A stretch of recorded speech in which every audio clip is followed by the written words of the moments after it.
the value of the maritime today.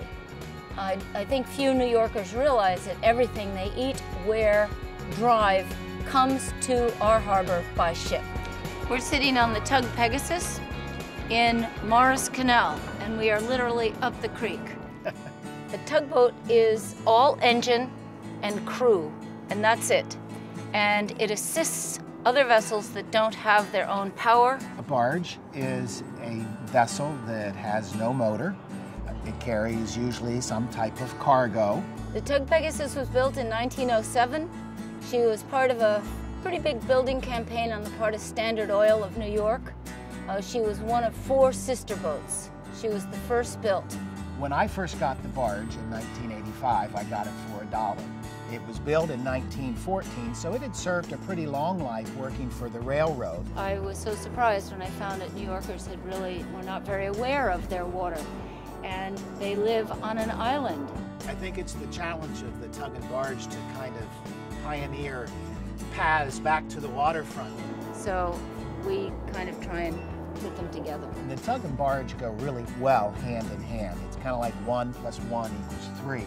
When people come, they see the barge, but they don't quite understand that it doesn't have a motor. So to be able to tour a huge engine like a tugboat and then see the empty space of the barge beside it, it really helps the public put everything together in one nice little package. And they look really marvelous together. They're big and they're red. Tugboats, although generally, are pretty humble vessels, and they just work. That's all they do, is just work. What I think is interesting about this boat is she served in this harbor for 90 years. She survived world wars, and also she survived technology. A sort of poignant reason for saving this particular boat is the fact that I towed some beautiful old boats to the scrapyard.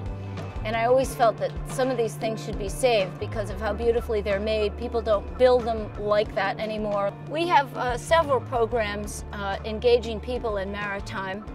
Our youth program is a program geared to high schoolers, and they learn about the maritime and they learn about preservation. The barge had 8 feet of mud, about 300 tons of mud. It took me 2 years to get the mud out and to caulk the boat and get it to float. We have not yet completed the bow and the stern deck house. We've completed the roof, but we want to redo the hatches that allow the cargo to come in and out. We have been able to get the restoration to a point where the boat is safe. There are 2 more major components, aside from the cute stuff. Major one is the deck. The deck needs a lot of work where it goes under the deck house. Also, the engine really would love a rebuild. The Tug Pegasus Preservation Project has recently been awarded a berth at Pier 25 in Manhattan. It's part of Hudson River Park, and it's a designated historic ship pier. We're really excited about going there. Where the land meets the water is a dynamic that is absolutely magic, whether you're on a pier, a beach, a boat, anything. It's fantastic.